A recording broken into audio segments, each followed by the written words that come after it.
Assalamualaikum warahmatullahi wabarakatuh. Permisa, penonton channel YouTube Esan Kreatif yang budiman, apa kabar? Saya doakan semoga Anda sehat selalu dalam lindungan Allah Subhanahu wa Ta'ala. Amin ya Rabbal Alamin.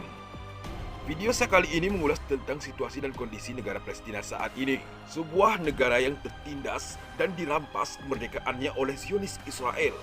Di sana hari ini situasinya kian mencekam.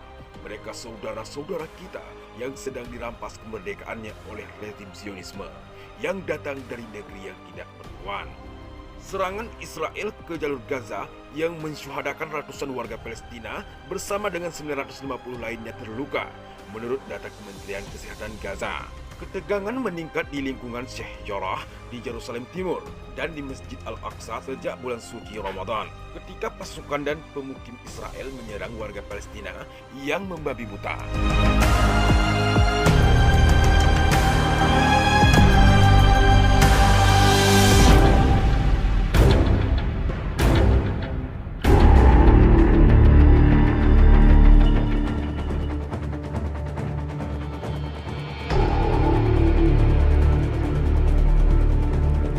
Ketegangan menyebar dari Yerusalem Timur Gaza setelah kelompok perlawanan Palestina Hamas di sana bersumpah untuk membalas serangan Israel ke Masjid Al-Aqsa dan Sheikh Jarrah. Israel menduduki Yerusalem Timur tempat Al-Aqsa berada selama Perang Semenanjung Arab dan Zionis Israel 1967. Zionis Israel mencaplok seluruh kota pada tahun 1080-an, sebuah tindakan yang tidak pernah diakui komunitas internasional.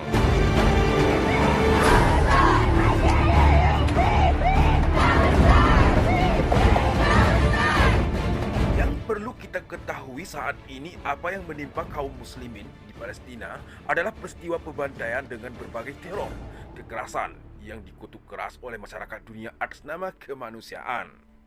Karena itu pula, negara-negara Islam yang mayoritas penduduknya Muslim akan mengutuk keras atas perlakuan Zionis Israel kepada kaum muslimin penduduk Palestina. Adapun balasan ratusan roket yang dilepaskan ke ibu kota Israel, Tel Aviv, merupakan tindakan balasan dari kebiadaban Zionis Israel yang selama ini telah menzalimi Muslim Palestina pada saat beribadah di bulan suci Ramadan. Saudara-saudaraku, seiman dimanapun Anda berada, kita tidak bisa diam atas apa yang diperlakukan Zionis Israel kepada saudara-saudara kita yang ada di Palestina. Karena itu, marilah kita berusaha semampu kita memperjuangkan kemerdekaan Palestina dengan meningkatkan amalan sedekah berupa harta, doa, dan tenaga untuk terus menyuarakan kebenaran kepada penguasa di mana negeri kita berada. Bukankah Islam senadi sebagaimana darah yang mengalir dalam tubuh? Jika ada bagian tubuh yang tersakiti, maka bagian tubuh yang lain ikut merasakannya. Sebagaimana Rasulullah SAW bersabda, perumpamaan orang-orang yang beriman di dalam saling mencintai, saling menyayangi, dan mengasihi adalah seperti satu tubuh. Bila ada salah satu anggota tubuh yang mengeluh kesakitan, maka anggota-anggota tubuh yang lain ikut merasakannya, yaitu dengan tidak bisa tidur dan merasa demam. Hadis riwayat Bukhari dan Muslim. Jika ada seorang yang mengaku Islam melihat kondisi Palestina saat ini, dia hanya bisa menonton dan tidak tergetar hatinya, dan bahkan tidak merasakan kesakitan dalam dirinya. Bahkan bisa bersukaria dengan teman-temannya. Bisa jadi iman Islamnya perlu dipertanyakan. Apa yang terjadi dengan saudara-saudara kita di Palestina saat ini merupakan tindakan kekejaman terorisme yang sudah melanggar ketentuan hak asasi manusia. Kebiadaban Israel di Palestina hari ini perlu kita beri pelajaran keras dengan menunjukkan kesatuan kaum muslimin di seluruh Nusantara melalui gerakan kesadaran, yaitu memboikot produk-produk Yahudi yang ada di Indonesia dan memperkuat penggalangan dana untuk mereka yang sedang berjuang di garis depan. Kita sadar saat ini Allah Subhanahu wa Ta'ala sedang menguji kita dengan cobaan melalui dua penyakit yang sangat berbahaya pada setiap insan akhir zaman. Penyakit apakah itu?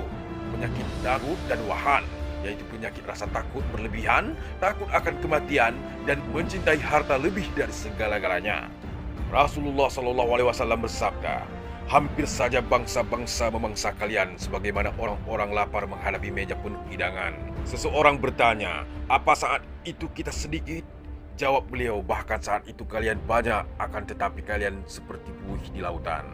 Allah akan cabut rasa takut daripada musuh kalian, dan Allah sungguh akan mencampakkan penyakit wahan dalam hatimu. Seorang bertanya, "Ya Rasulullah, apa itu wahan?"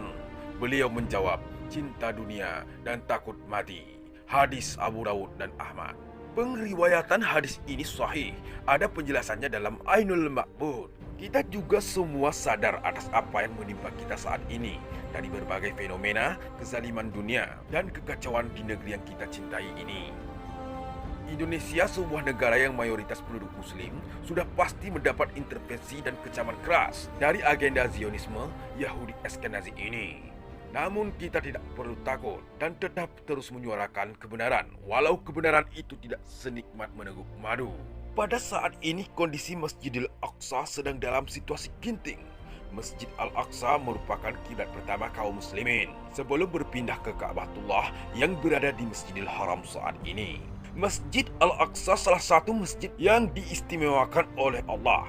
Dalam sebuah ayat suci Al-Quran, Allah Subhanahu wa Ta'ala berfirman, "Maha suci Allah yang telah memperjalankan hambanya pada suatu malam dari Al-Masjidil Haram ke Al-Masjidil Aqsa, yang telah kami berkahi di sekelilingnya, agar kami perlihatkan kepadanya sebagian dari tanda-tanda kebesaran kami. Sesungguhnya dia adalah maha mendengar, lagi maha melihat." Al-Quran Surat Al-Isra ayat 1. Mengerjakan solat di Masjid Al-Aqsa ini mempunyai keutamaan 1000 kali lipat dibandingkan solat di masjid lain selain Masjidil Haram dan Masjid Nabawi. Karena itu Masjidil Al-Aqsa harus kita pertahankan sekalipun nyawa menjadi taruhannya. Kaum muslimin dimanapun saudaraku berada, mari kita perkuatkan barisan dan peningkatan kapasitas iman kita untuk mempersatukan saudara-saudara kita muslimin yang lainnya. Kita tidak tahu apakah ini bertanda akhir zaman, menjelang turunnya Dajjal, atau perjuangan masih panjang untuk kita menggapainya.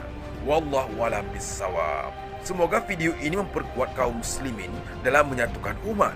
Saya Ali Asral OS mengakhiri, wabillahi taufiq wal hidayah. Wassalamualaikum warahmatullahi wabarakatuh.